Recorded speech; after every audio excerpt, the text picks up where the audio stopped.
Hi friends, అందరికీ నమస్తే అండి. మేమైతే శ్రీశైలం వెళ్ళినప్పుడు ఇంకా మల్లమ్మ వదిన వాళ్ళ ఇంటికైతే వెళ్ళాం కదా. ఆ వదిన అయితే ఒక టెంపుల్ చూపిస్తారా అని చెప్పి మమ్మల్ని అందరినీ ఆ టెంపుల్ తీసుకెళ్ళడం జరిగిందండి. ఆ టెంపుల్ పేరు నరసింహస్వామి టెంపుల్ ఉంటుంది. అక్కడ ఇంకా శివుడి విగ్రహం ఉంటుంది, కింద శివలింగాలు ఉంటాయి. అవన్నీ చూపిస్తా ఫ్రెండ్స్. ఇప్పుడైతే మేము ఫస్ట్ ఏనైతే టెంపుల్ పేరు చెప్పలే కదా, నరసింహస్వామి టెంపుల్. ఈ ఊరినైతే తలగొండపల్లి అంటారు. ఇక్కడ స్వయంగా వెలిసిన మన నరసింహస్వామి లోపల చాలా చక్కగా ఉంటాడు విగ్రహము. ఇదంతా అయితే ముందండి ప్లేసు. శ్రీకృష్ణుడు ఉంటాడు చూడండి, అక్కడైతే ఇట్లా వేసిరు. మేము తెచ్చిన కార్ ఇదేనండి. ఇక్కడైతే మనకు శివుడు విగ్రహం కనబడుతుంది కదా. ప్లేస్ అయితే చాలా బాగుందండి. మనసుకి అయితే ప్రశాంతంగా ఉంది. చూడండి, ఇక్కడైతే ఒక వ్యక్తి అయితే ఉప్పల వెంకటేష్ అనే వ్యక్తి ఈ టెంపుల్ని కట్టేయడం జరిగిందట. ఆయనకు అనుకున్న కోరిక నెరవేరిందా, దేవుడు ఆయన చేత కట్టించిండా తెలియదు బహుశా. ఇక్కడైతే మా వదిన అందరికీ అంజన్న స్వామి బొట్టు పెడుతుంది. ఆ వదిన చేత బొట్టు పెట్టించుకోవడం కూడా అదృష్టంగా భావించినాం మేమైతే. ఇంక ఇక్కడైతే మనకు అంజన్న స్వామి పెద్ద విగ్రహం ఉందండి. నరసింహస్వామిని దర్శించుకునే ముందు ఇంకా మనం అంజన్న స్వామిని దర్శించుకున్నాక లోపలికి వెళ్ళాలి. ఇక్కడ మేము అందరం అయితే చక్కగా ఫోటోలు దిగినాం. చాలా హ్యాపీగా అనిపించింది. ఎందుకంటే అది దేవుడు అనుగ్రహం లేనిది అస్సలు వెళ్ళామండి. ఇంకా మేము ఇటు వెళ్దాం అనుకున్నాం, కానీ వదిన అయితే అక్కడికి తీసుకెళ్ళింది. మనస్ఫూర్తిగా మొక్కున్నాం. ఇప్పుడైతే మేము నరసింహస్వామి టెంపుల్ లోపలికి వెళ్తున్నామండి. ఆ ప్లేస్ అయితే చాలా చక్కగా ఉంది, మనసుకు ప్రశాంతంగా ఉంది. పెద్ద గ్రౌండ్ ఉంది అన్నట్టు. టెంపుల్ ముందు ఎంత ప్రశాంతత ఉంటుందో నిజంగా అంత ప్రశాంతత ఉంది. ఇప్పుడైతే మనం లోపలికి వెళ్తున్నామండి. చూడండి, నరసింహస్వామి విగ్రహం అయితే ఉంది. ఇక్కడైతే మేము అందరము ఇంకా ప్రదక్షిణలు కూడా వేయచ్చు. బట్ మేము అందరం కూడా ప్రదక్షిణలు అయితే చేసినామండి వరుసగా.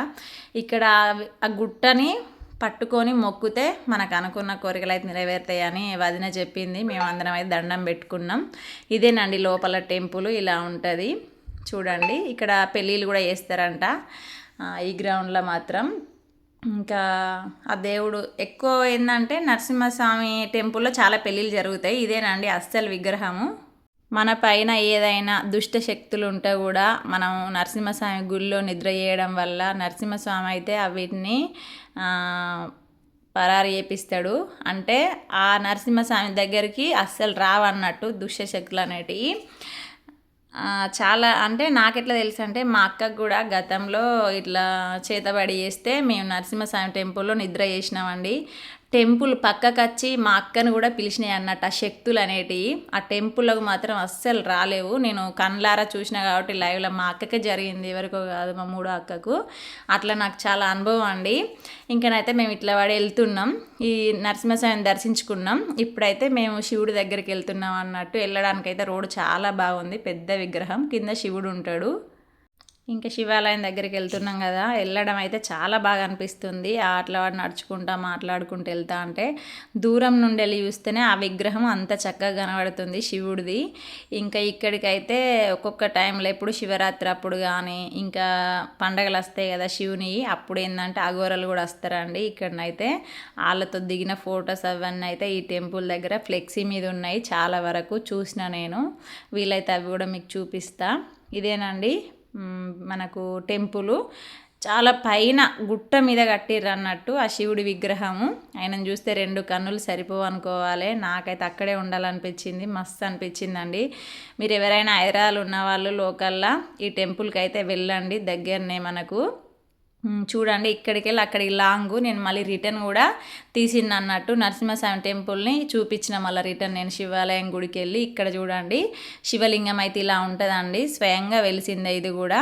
వీళ్ళంతా వచ్చి అయితే ఇంకా శివరాత్రి ఉంటుంది కదా, మహాశివరాత్రి అప్పుడు పూజలు చేస్తారు అన్నట్టు. స్వాములందరూ వచ్చి అఘోరాలు కానీ నాగసాధులు కానీ వీళ్ళందరూ వచ్చి అయితే మహాశివరాత్రి రోజు చాలా ఘనంగా పూజలు జరుగుతాయి అటు. ఇక్కడైతే ఇదేనండి శివలింగం లోపల ఉంటుంది.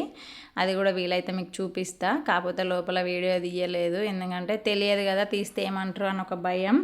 ఇంకా నాకు చూడండి ఎంత ముద్దుగా ఉన్నాడో శివుడు అయితే. చాలా బాగా అనిపించింది. మా వదినకి ఇంకక్కడ దేవుడు రావడం కూడా జరిగిందండి. నాకైతే మస్తు అనిపించింది. ఇంకా చూడండి, విగ్రహం చాలా చక్కగా ఉంది. శివుని ఆజ్ఞ లేనిది చీమ కూడా కుట్టదు అంటారు కదా ఫ్రెండ్స్. ఆయన అనుగ్రహం లేనిది అడుగు కూడా ముందుకేయం. ఆ రోజు ఆ టెంపుల్కి వెళ్తామని అస్సలు అనుకోలేదండి మేము.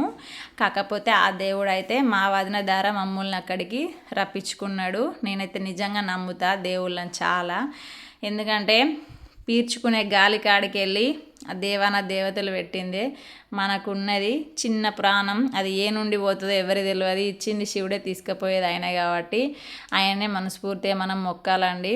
మన చివరి శ్వాస వరకు కూడా, మనం కాలి కట్టే బూడిదయ్యే వరకు కూడా మనకు తోడు ఉండేది శివుడు ఒక్కడేనండి.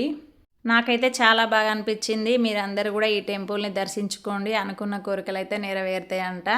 మా వదిన అయితే నన్ను తీసుకెళ్ళడం జరిగింది. నాతో పాటు అక్క వాళ్ళు కూడా అందరూ వచ్చారు. తిరుమలక్క, కృపక్క వీళ్ళంతా కలిసి వెళ్ళినాం కాబట్టి అందరం వెళ్ళినామండి. చాలా బాగా అనిపించింది.